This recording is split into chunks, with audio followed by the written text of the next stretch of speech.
Քաղաքացիական պայմանագիրն այսօր դարձյալ բոյկոտել էր Գյումրիի Ավագանու նիստը, բայց ի տարբերություն նախորդի այս անգամ ընդդիմադիր ուժերը կարողացան քվորում ապահովել ու արտահերթ նիստ գումարել։ Այսօրվա արտահերթը նախորդ տապալված նիստի օրակարգով էր, որը ԿՊ-ն բոյկոտել էր, պատճառաբանելով, թե սուբվենցիոն հայտերի իրենց առաջարկը մերժվել է։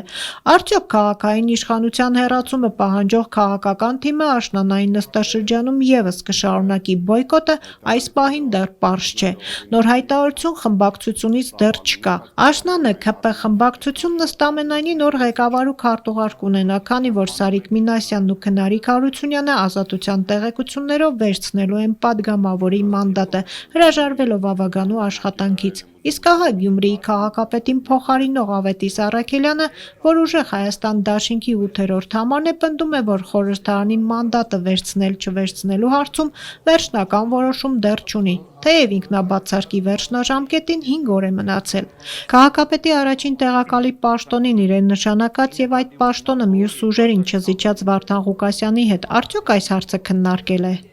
Դեռ այդպիսի քննարկումներ չեմ ունեցել պարոն Ղուկասյանի հետ։ Սպասում ենք, տեսնենք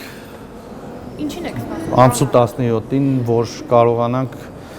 արտար վճիռ կայանա եւ պարոն Ղուկասյանը գա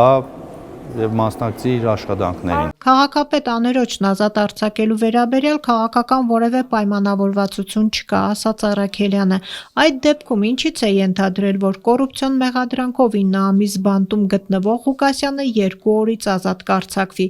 Ղուկասյանի փաստաբանները միջնորդել են, փոխել նրա կալանքը եւ հույս ունեն, որ ուրբաթ օրը դատարանում այդ միջնորդությունը կքննվի։ Որպես իրավաբանական կրթություն ստացած մարդ իմ վերլուծություններով եւ ամբողջ դատական process-ների մասնակից լինելով հանդերձ գտնում եմ, որ դատարանը այլևս հիմքեր չունի։ Մինչև էլ չուներ հիմքեր, հիմա առավել եւս չունի։ Սպառվել են այն ամեն ինչը, ինչ որ մեկնաբանել են։ Ես դա եմ, որպես իրավաբան եմ ես հիմա խոսում, այդ ամեն ինչի հետևելով, վերլուծելով։ Այսինքն քաղաքական որևէ պայմանավորվածություն չկա այդ ամեն ինչի Վարդան Ղուկասյանի Ինչ կարող է լինի։ Քաղաքական պայմանավորվածություն ունենայինք 9 ամիս առաջ կենեինք։ Ամեն դեպքում ասում է, մանդատը ծածուկ չի վերցնի, հայտարարություն կանի, կսպասի նաև բանտում գտնվող Ղուկասյանի խոսքին։ Այսպես ծածուկ չէ, բարձրաձայն, նաև հայտարարությամբ ելույթ կգամ, մինչև ինձ հայտարարությամբ նաև ելույթ կգա Գյումրու քաղաքապետը այնտեղից Եվ անպայման կիմանաք։ Առաքելյանը ևս մեղադրյալի կարգավիճակ ունի, իրավապահները նրան մեղադրում են Գյումրիի քաղաքապետի ձերբակալման օրը զանգվածային անկարգություններ կազմակերպելու համար։ Գործը հիմա դատարանում է։ Հնարավոր է նախընտրի падգամավորի մանդատը, քանի որ Ավագանու անդամի պարագայում անձեռը մխելիությունից զրկելու հարց չկա, եւ բացակայելու արգելքը կալանքով փոխարինելով կարող են Ավագանու ընդդիմադիր թևին փաստի առաջ կանգնեցնել։ Այն որ Գյումրու քաղաքապետը 25 թվականին հայտարարություն արեց, ելույթ ունեցավ, որ ինձ կալանավորեն, ինձ փոխարինե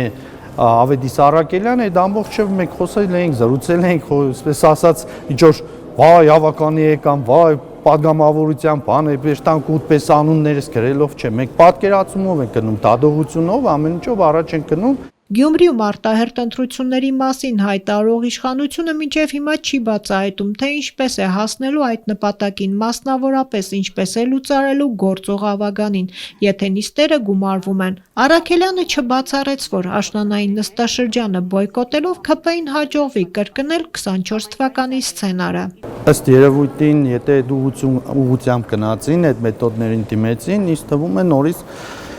արդեն Գյումրու քաղաքի քաղաքացիները դրա պատասխանը պետք է տան քվեով։ ԿՊ-ականները Ավագանու նիստը բոյկոտում, բայց ակտիվ ստատուսներ են գրում իրենց Facebook-յան էջում։ ԿՊ խմբակցության քարտուղար Քնարիկ Հարությունյանը հռետորական հարց է տվել։ Վարդան Ղուկասյան, Մարտուն Գրիգորյան, Ռուբեն Մխիթարյան, Կարեն Սիմոնյան, ընտրողներ, բաձերոնց չեք հարցնում շների ապաստարանն ինչ եղավ։ Ավետիս Առաքելյանը խորհուրդ տվեց ստատուս գրելու փոխարեն նիստերին մասնակցել։ Հա ստատուս գրելով խելրցերին թող կան նստեն լսեին ինչ բարձրացնեին հարցերը։ Երկու նիստը չեն գալիս չեն ներկայանում։ Ավագանու աշնանային նստաշրջանի առաջին նիստը նշանակվեց սեպտեմբերի 15-ին։ Իշխանությունները Գյումրիում թեժ աշուն են խոստանում, որ ըստ նրանց հանգեցնելու է հնարավորինս շուտ արտահերթ ընտրությունների, բայց մինչ այս պահը խաղաքարտերը չեն բացել։ Նախորդ 2021 թվականի թիմ ընտրությունների շրջափուլից հետո ՔՊ-ին հաջողվել է պարտվելուց որոշ ժամանակ անց իշխանություն վերցնել Ախուրյանում Ալավերդիում, իրենց կողմը ավագանու անդամների ներգրավելով ու ընտրված համայնքապետին անվստահություն հայտնելով։